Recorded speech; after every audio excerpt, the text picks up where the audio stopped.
welcome to the first Good Evening KU of the year. I'm Gabriella. And I'm Elise.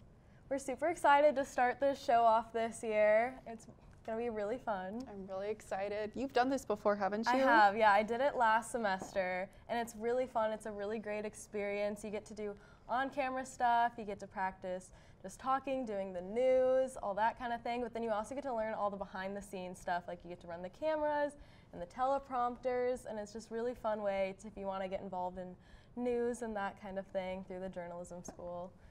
That sounds super exciting. I'm super excited to be here. What's a piece of advice that you would give to a rookie like me? I would say just jumping into things, just kind of putting yourself out there. Like, I was really scared to host for the first time because you don't have a script and you're just talking, so just kind of go for it. And if you mess up, like, it's a learning experience. So well, that's some great advice. That kind of thing. Yeah. So, did you go to the game last night? We had a big game against Iowa State. I did not. Did you? I didn't either. I had a few projects that I had to get done. Me there too. are a bunch of exciting things going on in the next couple of weeks. We have Rock Chalk Review. Yes, yeah. We are both in sororities, and we're both not involved in it directly, but we have a lot of friends who are involved in it. It's such a great thing. I'm super excited. Are you going to go watch it? I am, yes, I'm going to go watch it. And then Rock Chalk Review is actually a little program that sororities and fraternities put on. They sponsor Big Brothers and Big Sisters of Douglas County, and it's going to be on Thursday at the Lee Center, I believe. Yes. And then what is your sorority and who are they partnered with for the fraternity?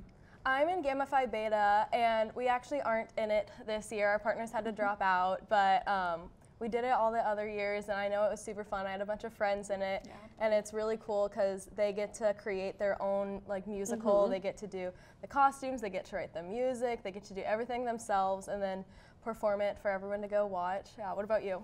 Well, I'm an Alpha Chi Omega, and we're partnered with Pi Kappa, and so I didn't realize, the directors, how much work that they put into putting on this show. I mean, they start in August and September, months and months before, planning the choreography, planning the songs, arranging the music, and then they go through an audition process, I believe, before the second semester starts. So, I mean, there's stuff always going on, and the rehearsals are so extensive too. Yeah, it's definitely something I wanted to do because I danced in high school and I did theater and all that kind of thing.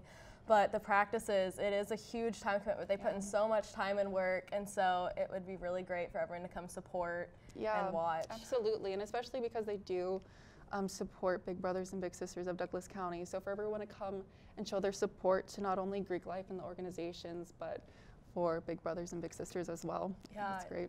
It's really cool. Yeah, and the rest of the show, we have a really exciting show planned. We have an interview with the 2020 Dole Fellow coming up after this, and then we have the news for you guys, and then we have so much more planned for this semester, so we're super excited for everyone to watch and see it. I know I'm excited. Me too. So we'll get back with that interview after this.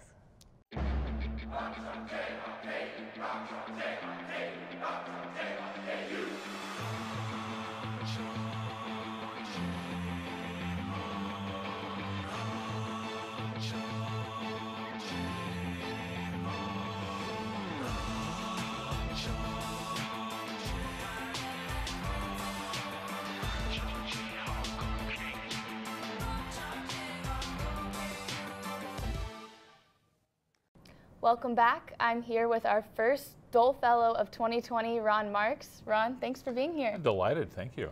So for some of our students who may not know, tell me a little bit, what is a Dole Fellow? Well, this is interesting. It was built on the Dole Institute, which is essentially a memorial to Senator Robert Dole and his wife, Senator Elizabeth Dole. And their involvement in Washington politics, which took, gosh, almost over 50 years now. The fellowships really have tried to focus on issues in Washington or issues of the politics of the day. In my case, what they wanted to do was have someone come in and talk about intelligence, but also information in the 21st century and how it's being used and how it's being analyzed and how it's being presented to different kinds of policy people, whether or not it's a senator or a president or a chief executive officer. But again, the idea was to have, and in my case, we're going to do a 7-part series, bring different experts in from different parts of cyber world, which is a big world, and talk a little bit about what it looks like now that we're in the total information age. So what people do you plan on bringing back? What do you have planned for us? Well, I cage as many of my friends as possible. So Jen McLaughlin, who is the national security correspondent for Yahoo, will be coming back. Stephanie Pell, who is assistant professor with Army Cyber at West Point, will be coming to talk about how military is dealing with this world. In addition, I will have Roy Hartsfield, who actually worked for CIA up until very recently, and she was the head of human resources for their Digital Innovation Directorate, to talk a little bit about what they're looking for now in the American intelligence community, which is sort of part of this grand world, and you know what kind of skill set they're looking for from people now. Also, a friend of mine, Randy Fort, who was the chief intelligence officer at U.S. State Department. He worked for Condoleezza Rice, and then a couple of other more senior guys who are senior analysts, both in the intelligence community and outside. Because one of the emphases on this is to make people understand that, you know, everybody talks about CIA for information and spying and all that. Right. But it's a big private sector area now, as well as the public sector. Well, do you have anything else you'd like to add for our students? Well, I would really, you know, I would really like to make the pitch, if you can, to come to these seminars. I think you're really going to have some. These are really not only interesting, and these are top-notch guys in their field. I mean, we'll have the chairman of the National Intelligence Council, their former chairman, Greg Treverton. Greg actually oversaw all of the analysis of the United States intelligence community, and he set up a think tank looking at how cyber world is affecting guys making decisions, both public and private sector. Because part of the problem right now is you're just awash in the stuff. You know, I've got an iPhone that's seemingly located about 10 feet away from me, with all kinds of apps on it and all kinds of information that I didn't have 10 years ago. You guys are going to be the first generation that are going to have to live with universal information. And that doesn't always lend itself well to decision making, in part because you can fool with the information, in part because it's selectivity of information, depending on what you're interested in. So Greg's going to be talking about that, and again, we talked about some of the other guys who are talking about different parts of, you know, of the private sector as well. Randy deals a lot with how a Raytheon Corporation, a major contractor, tries to support the U.S. government in terms of the kind of cyberspace issues. I mean, there are two parts of cyberspace. One is my friend of mine calls it pipes and water. You know, the water is the information, the pipes are the IT systems. As we all noticed in Iowa the other day, the pipes broke down, okay? The water was there, but the pipes broke down. How do you deal with that when you're dealing with sort of fast-moving events and decision-making that you need to make? So Stephanie will talk a little bit about how the United States military deals with it. Because the U.S. military is looking for total information domination in the field. Yeah. Because that's how they roll. That is their advantage. But they can be, so are the Russians, and so are the Chinese. And so Mark Lowenthal and the others are going to talk about how the Russians and Chinese are dealing with this, because we concentrate on non-nation state for a long time, you know, like ISIS and all that. Bad news is that the Russians, who I thought I had defeated, are back, big time. And it's a real leverage in terms of, it doesn't cost much to do this, but you can do a lot of damage. And if you don't think so, you'll notice that we're still talking about the 2016 election here, on what was essentially a pretty cheap operation on their part. So that's really covering the field. This is about information, this is about intelligence, this is about public sector, it's about private sector. I think it's a good broad spread, and I hope everybody has a chance to come. I mean, I always know how difficult it is. You're in the middle of the term, and you know, you're trying to get all your stuff done. It's Wednesday afternoons at 4 o'clock, I believe it is. It's over at the Dole Institute, which is on the other side of campus over here. And I really invite everybody to come. It's going to be very informal. I mean, I'm going to be sitting there pretty much like you and I are right now, sans the table. We're going to have chairs out there, and I encourage people to come and ask questions. This is not about hearing the beauties of my voice. This is about, you know, hearing the guests, but also hearing the questions that they want to ask. Well, it sounds great. Ron, thank you so much for being here with us today. You're entirely welcome. Delighted to do it. We'll be right back after the break. Have a nice day. You too.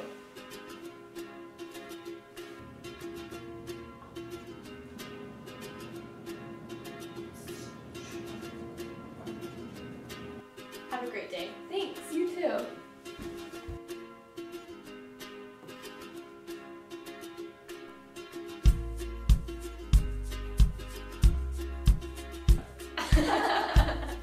Make someone's day.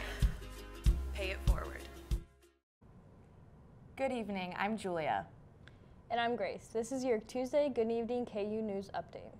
State officials held a public forum at KU on Friday to update both students and community members about the coronavirus. Nearly 1,500 people have died from the virus, which has its origins in China. In 2018, more than 1,000 Chinese students were enrolled at KU, and there has been concern that those students might face some discrimination. Watkins Health Services Interim Chief of Staff Pavika Sirapelli said that 196 students have been screened, including all of those who had been in China over the winter break, and that none of them had tested positive. A week after the Oscars, the new #1 movie at the box office is Sonic the Hedgehog. While films based on video game characters are generally not popular, the new release starring Jim Carrey earned more than $50 million over its first week in the US and has made more than $100 million globally.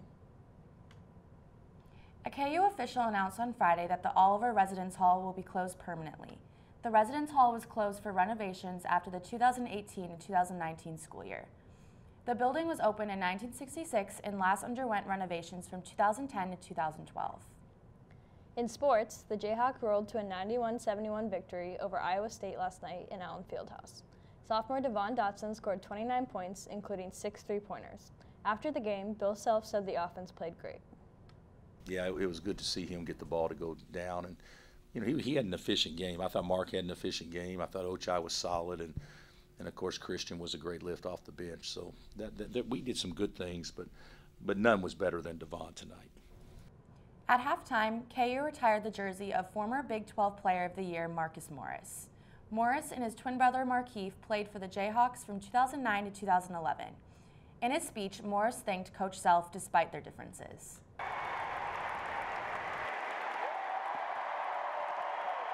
Coach Self, we never seen eye to eye on nothing. But man, what he did for me and my brother was special. Sort of the definition of hard work. He was a father figure to us. Former KU track standout Bryce Hoppel won the USATF Indoor National Championship this weekend in Albuquerque with a time of 1:46.67 in the 800 meters. Hoppel turned professional after his junior season so that he could train in the Olympic trials. He's currently ranked 9th in the world. And that will wrap it up for today's news update. Be sure to watch Jayhawk Jukebox tomorrow at 5:30 p.m. and Emma in the Halls on Thursday morning at 10. Have a great night.